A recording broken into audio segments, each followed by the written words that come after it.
देश के लोकतांत्रिक इतिहास में 26 मई का विशेष महत्व है, क्योंकि साल 2014 में शानदार चुनावी जीत के बाद नरेंद्र मोदी ने आज ही के दिन देश के प्रधानमंत्री के तौर पर शपथ ली थी।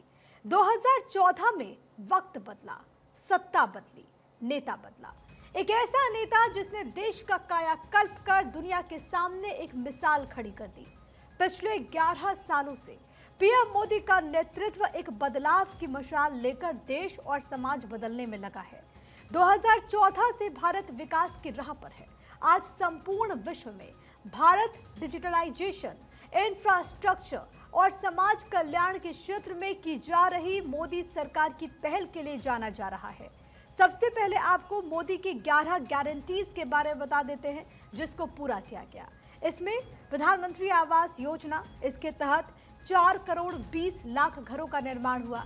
इसी तरीके से 2024 में 3 करोड़ अतिरिक्त घरों की मंजूरी मिली। इसके बाद दूसरा सबसे अहम है स्वच्छ भारत मिशन।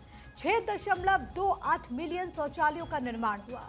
4,355 शहरों को खुले में शौच से मुक्त किया गया। 2014 में 38% से 2019 में 100% स्वच्छता का दावा।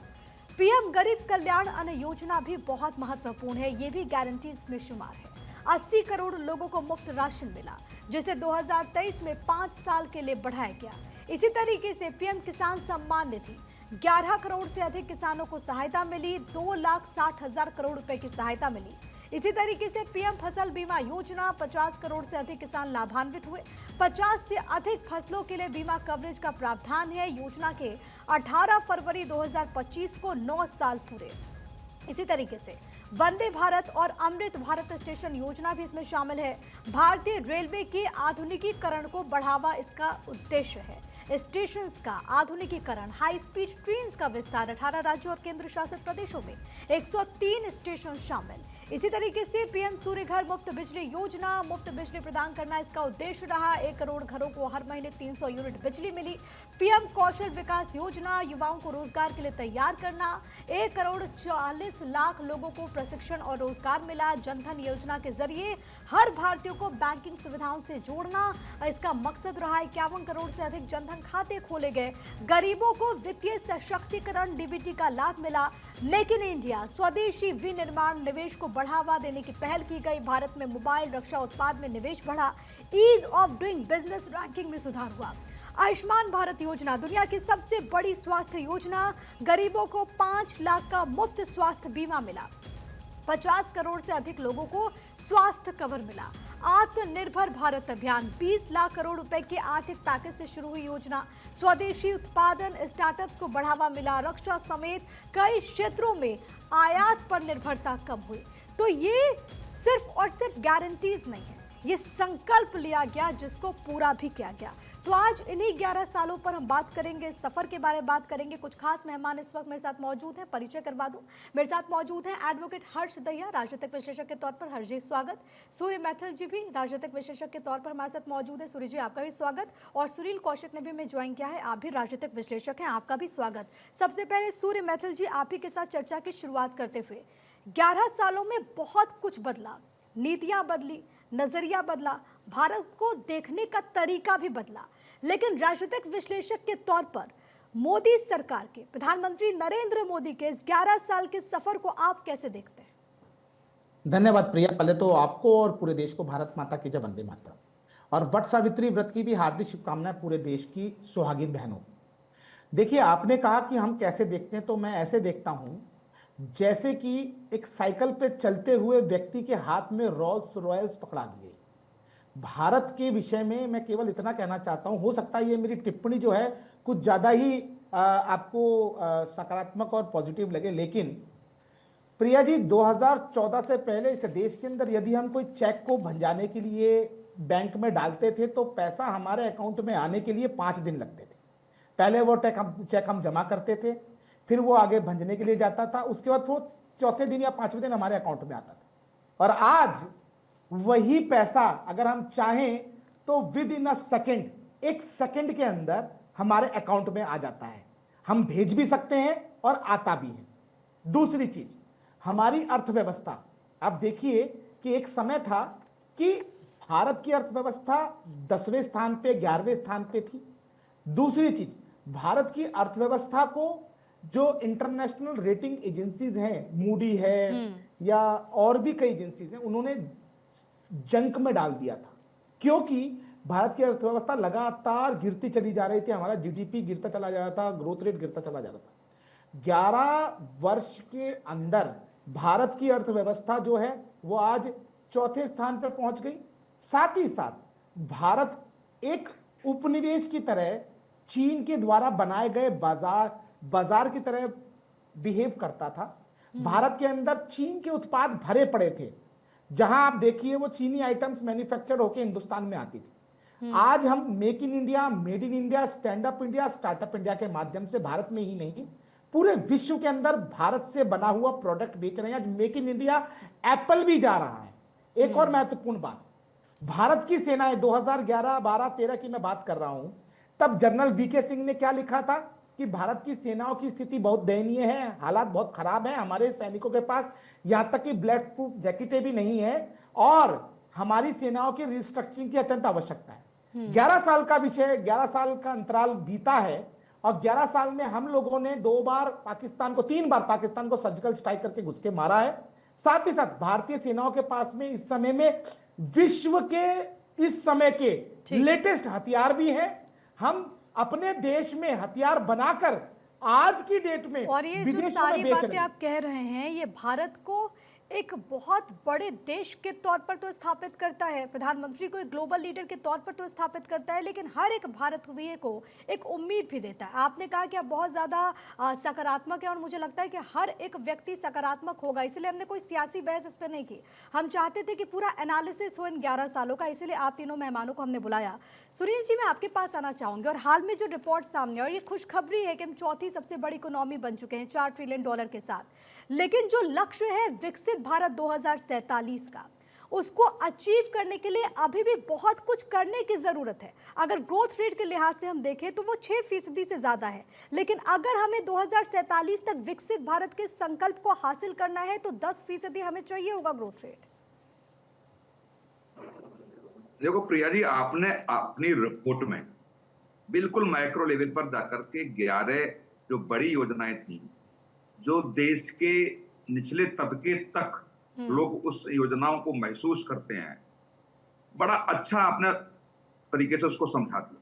तो उस पर तो मैं नहीं जाऊंगा कि पिछले 11 साल में मोदी जी ने क्या किया, और 11 साल में आपने वो 11 योजनाएं उठाई जहां निश्चित तौर से इस देश का जनमानस उसको महसूस करता है।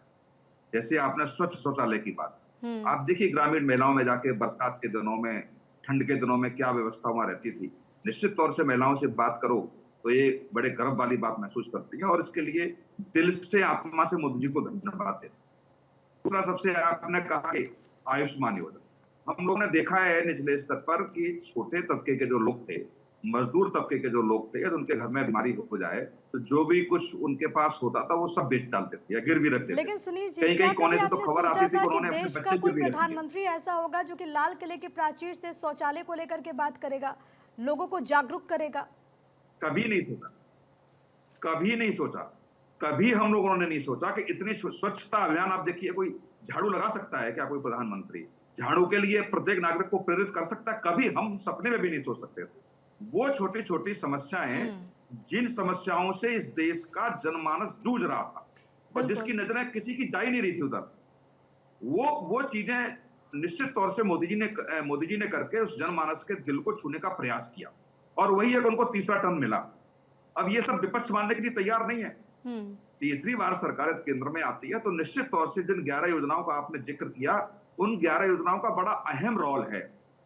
और दूसरी बात, आप इकोनॉमी की बात कीजिए, मैथिल साहब ने सारा कुछ बता दिया कि क्या हम 11वें नंबर के थे इकोनॉमी में, 5वें नंबर पर आ गए।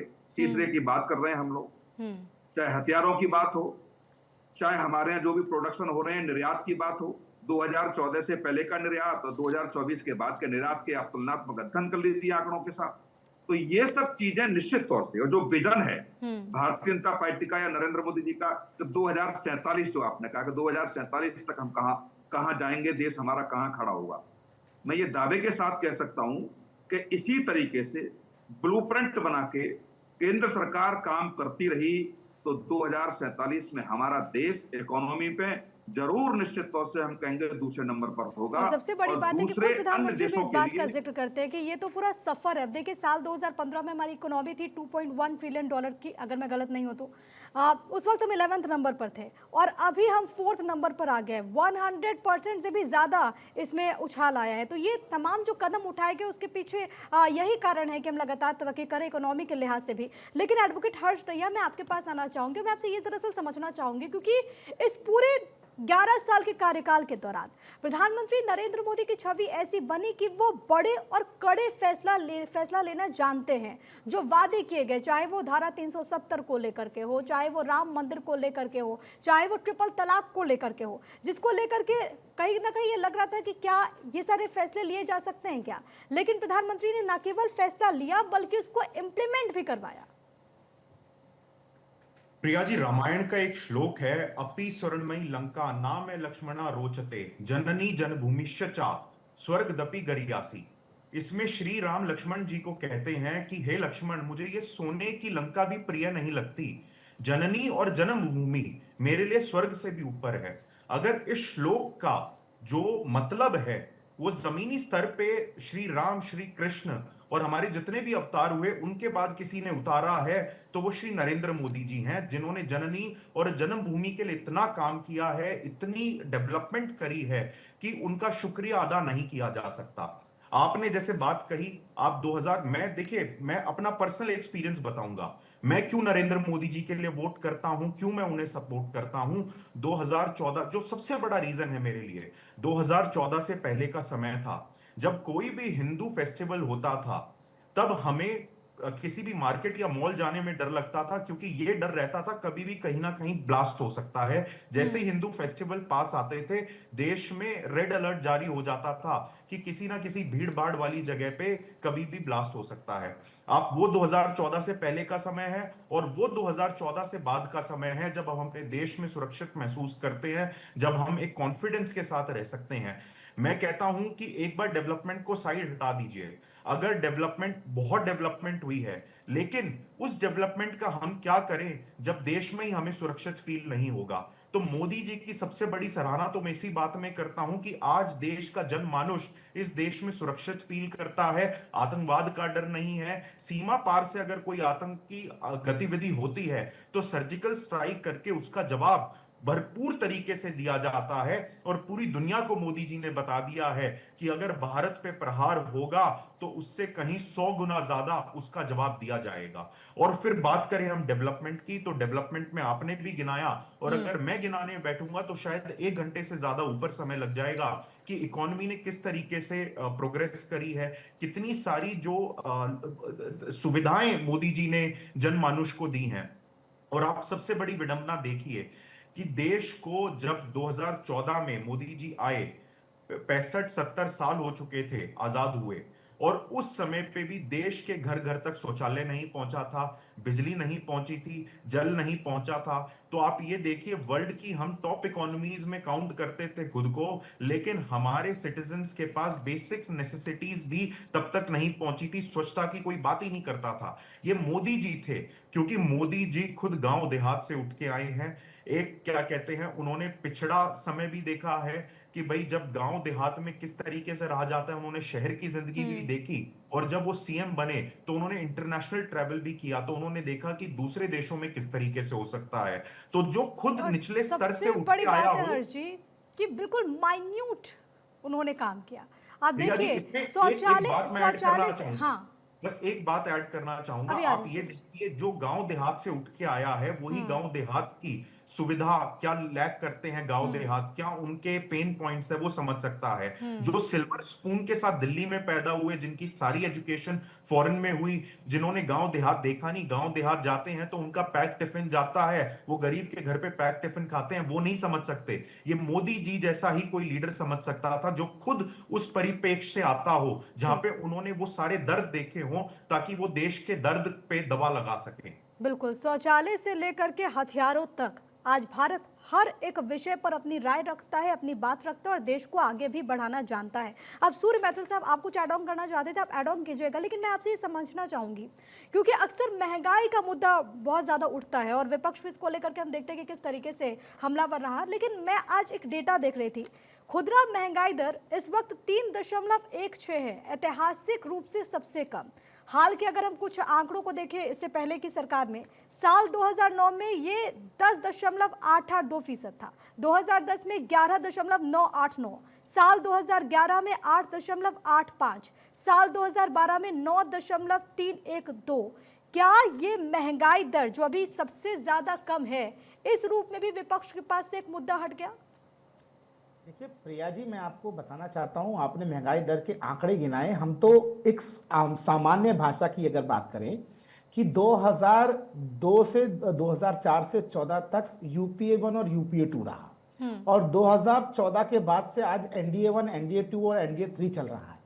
तो उस समय में जब 2014 में पेट्रोल कितना था और 2002 में 3 में पेट्रोल कितना था, अगर हम उसको काउंट करते हैं तो समझ में आएगा कि उस समय में 200% की बढ़ोतरी थी और आज अगर हम काउंट करते हैं तो वो दिखता है कि 70% और 80% की बढ़ोतरी है। पहली चीज। दूसरी चीज, चाहे वो डीजल ले लीजिए, चाहे वो रसोई गैस ले लीजिए, उस समय के रेटों को अगर आज के रेटों से तय किया जाएगा तो समझ में आएगा कि भारत के अंदर महंगाई दर डी ग्रोथ पे है, ग्रोथ पे नहीं है। लेकिन मैं इससे इतर एक और चीज बताना चाहता हूं। देखिए, भारत एक गणराज्य है और भारत में सामाजिक न्याय अत्यंत आवश्यक है। आप देखिए, इस देश के अंदर संविधान निर्माता परम श्रद्धेय बाबा साहब भीमराव अंबेडकर जी के लिए किए गए कार्य को अगर हम आज यहां नहीं रिकॉग्नाइज करेंगे तो वो बेईमानी होगी। माननीय प्रधानमंत्री जी ने जिस तरह 370 और 35 से हटाया, ट्रिपल तलाक हटाया और हलाला खत्म किया, साथ ही साथ राम मंदिर का निर्माण कराया, हमारी सेनाओं को सुरक्षित किया, उसके साथ साथ जो अंतिम पंक्ति तक खड़ा हुआ व्यक्ति था उसको फूड सिक्योरिटी भी दी। हम अपने देश के अंदर बाबा साहब भीमराव अंबेडकर जी के पंच तीर्थों का भी निर्माण देख रहे हैं इन्हीं 11 साल के अंदर। बातें बहुत हुई कि हम बाबा साहब के वंशज हैं, हम बाबा साहब के लिए ये करेंगे वो करेंगे, लेकिन इनकी सरकारें 60 साल तक रही, उन्होंने केवल और केवल बाबा साहब को अपमानित करने के अलावा कोई काम नहीं किया। लेकिन नरेंद्र मोदी जो भारत माता के सच्चे बेटे हैं, उन्होंने बाबा साहब को श्रद्धांजलि दी 11 उनके 5 पंचतीर्थ बनाकर। एक और चीज मैं बताना चाहता हूं, ये जो पंचतीर्थ थे ये बाबा साहब भीमराव अंबेडकर जी के जन्म से लेके महानिर्वाण तक वो सब दर्शाता है कि भारत के अंदर बाबा साहब का कितना बड़ा औरा था। ये अनुसूचित जाति जनजाति के लिए एक मैसेज था कि मोदी जी के शासन में जिस प्रकार से समाज का चहुमुखी विकास हुआ है उसकी ये बानगी है। एक और चीज, जिस प्रकार से भारत में वंदे भारत ट्रेन चली, हम 2014 से पहले भी तो गए थे कभी ट्रेन के अंदर, आपने देखा था गंदी कमोड रहते थे, गंदगी भरी रहती थी ट्रेन के अंदर। आज की स्थिति क्या है? एक मैसेज आप कीजिए, एक ट्वीट आप कीजिए और आपके पास में खुद सफाई कर्मचारी पहुंच जाएगा, साथ में टीटी पहुंच जाएगा। ये सब जो मैंने शुरुआत में ही कहा कि भारत जो पहले 5 दिन में पैसा आता था वो 1 सेकंड में आ रहा है, जो भारत पहले 5 दिन में करता था आज वो 1 सेकंड में कर रहा है। ये है नरेंद्र मोदी की जो शख्सियत है। भारत की जो पुराने सड़े गले कानून थे उनको हटाकर नई कानून व्यवस्था लेके आए। साथ ही साथ हम शिक्षा व्यवस्था जो अंग्रेजों के शासनकाल से चली आ रही थी उसको चेंज किया हमने, नई शिक्षा नीति हम लेके आए। ये जो 11 साल का शासन है ना नरेंद्र मोदी जी का, ये भारत का स्वर्णिम काल में ये कहूं तो अतिशयोक्ति नहीं होगी। ये बदलते भारत की तस्वीर। और आप जिस बात का जिक्र करते हैं, आप सोचिए कि जो विदेश से भी नेता पहुंचते हैं वो भी अचंभित होते हैं कि एक सब्जी वाले के पास यूपीआई ट्रांजैक्शन एक्सेप्ट किया जा रहा है। ये भी बढ़ते भारत की और उभरते भारत की तस्वीर होती है। सुनील कौशिक साहब, मैं आपके पास आना चाहूंगी और अलग अलग सेक्टर्स पर हम एक बार बात कर लेते हैं। जैसे सबसे अव्वल तो डिफेंस सेक्टर, क्योंकि इस वक्त सबसे ज्यादा चर्चा इसी की है। मतलब मुझे लगता है कि चाहे फॉरेन में किसी भी कंट्री को उठा करके देख ले, कहीं की भी मिसाइलें हो, हथियार हो, इस तरीके का स्ट्राइक रेट तो कहीं पर देखने को नहीं मिला। हमारे भारत में बनी हुई मिसाइलें 100% स्ट्राइक रेट। अब ब्रह्मोस मिसाइल को देख लीजिए, लाइन लगी हुई है खरीदने के लिए। देखो प्रिया जी, निश्चित तौर से हमारे देश के वैज्ञानिक इसके लिए बधाई के पात्र हैं और सरकार भी। मैंने बहुत देखा है कि वैज्ञानिक तो कुछ करना चाहते हैं लेकिन सरकार धन मुहैया नहीं कराती। तमाम बार वो बजट का प्रस्ताव भेजते थे और प्रस्ताव पे डिसीजन ही नहीं होता था। कई वर्ष और कई टॉपिक्स पे मैंने देखा है, जब वो लोग बताते थे तो हम लोगों को भी दुख होता था कि हम ये करना तो चाहते हैं लेकिन धन कहां से लाएं? जब हम केंद्र सरकार को प्रस्ताव भेजते हैं तो केंद्र सरकार विचार विमर्श करके ठंडे बस्ते में उसको डाल देती है। तो ये देश की पहली सरकार थी जहां वैज्ञानिकों की तरफ से किसी भी तरीके का यदि कोई प्रस्ताव गया है तो 24 घंटे में उसको स्वीकृति मिली है। ये पहली सरकार कि वैज्ञानिकों ने जो कहा उस पर ये सरकार ये नहीं है कि कमेटी बनाएगी, कमेटी उस पर देखेगी, जो कौन से टॉपिक कौन से मुद्दे हैं उन पर बहस होगी, उसके बाद निर्णय लेगी। नहीं, सरकार ने कहा जो वैज्ञानिकों ने प्रस्ताव भेजा बना करके जो डिसीजन लिया, हर डिसीजन के साथ केंद्र सरकार सहमत है और उनके साथ खड़ी है। तो जाए आज हम डिफेंस की बात कर लें, निर्यात की बात कर लें, आप देखेंगे 2004 से लेकर के यदि हम 2024 के आंकड़ों की बात करेंगे तो लगभग 1 लाख करोड़ का निर्यात होने की संभावना इस वर्ष के अंत तक है। तो ये केवल हम सरकार को श्रेय दें वो भी पॉसिबल नहीं है, लेकिन हाँ ये है तो उन सरकारों की अपेक्षा इस सरकार ने धन की बिल्कुल भी कमी नहीं होने दी, चाहे कहीं और से कटौती की गई हो। जैसे बहुत सारे लोग कह रहे थे कि साहब तेल अंतरराष्ट्रीय स्तर पर बहुत सस्ता है और सरकार पैसे नहीं घटा रही है। अभी देश की समझ में आ रहा है कि पैसे नहीं घटाने का कारण क्या था। यदि हम केंद्र कांग्रेस सरकार या अन्य राजनीतिक दलों को हम कहेंगे कि प्रति बैरल 70 का रेट है और हमारी सरकार में ये रेट था और फिर भी पैसे इतने ज्यादा हैं, निश्चित तौर से आप देखिए कि कहीं ना कहीं बहुत सारी बातों को लेकर के देखेंगे तो कटौती करके कहीं ना कहीं पूर्ति की जाती है। पैसा तो उतना ही है सरकार के पास, ये तो है नहीं है कि कहीं से पेड़ लगा हुआ है तो उसको हिला लेंगे। निश्चित तौर से इधर से उधर से इधर करके जो समायोजन का काम सरकार करती है वो निश्चित तौर से 2014 और आपने के बाद क्योंकि निवेश देश का को भी इससे देखने पहले को जिक्र मिला। किया, निवेश का माहौल क्या है इसका अंदाजा तो इस बात से लगाया जा सकता है कि अमेरिका में ट्रम्प कहते हैं टिम कुक को कि आप एप्पल की मैन्युफैक्चरिंग भारत में मत कीजिए, लेकिन फिर भी वो कहते हैं कि हम वहीं पर करेंगे। टैरिफ वहां पर लगा दिया गया ज्यादा, लेकिन फिर भी वो कह रहे हैं कि भारत में करेंगे क्योंकि उन्हें मालूम है कि भारत में बेहतर प्लेटफॉर्म उन्हें मिल रहा है। देखिए प्रिया जी, ये बिल्कुल सही बात है। आप उत्तर प्रदेश में आप देखिए 36 लाख करोड़ का इन्वेस्ट आया, जो आप देखेंगे कि रिकॉर्ड किसी देश तमाम देशों का तोड़ दिया हमारे प्रदेश ने। और यदि हम पूरे देश की बात करेंगे तो निश्चित तौर से आप देखिए अभी देखिए वर्ल्ड बैंक के चेयरमैन आए, उत्तर प्रदेश आए कि नहीं आए, अन्य राज्यों में भी गए, प्रदेश में भी आए। मुझे लगता है कि और चर्चा प्रदेश के बहुत लंबी मुख्यमंत्री चल की उनकी जाएगी, 40 फिलहाल मिनट की बात। समय की थोड़ी कमी है। आप सभी का बहुत धन्यवाद हमारे साथ जुड़ने के लिए। लेकिन कुल मिलाकर के अगर किसी कुछ पंक्ति में समाप्त करना होगा तो यही समझा जाना चाहिए कि अब भारत कहता है और दुनिया भारत को सुनती है।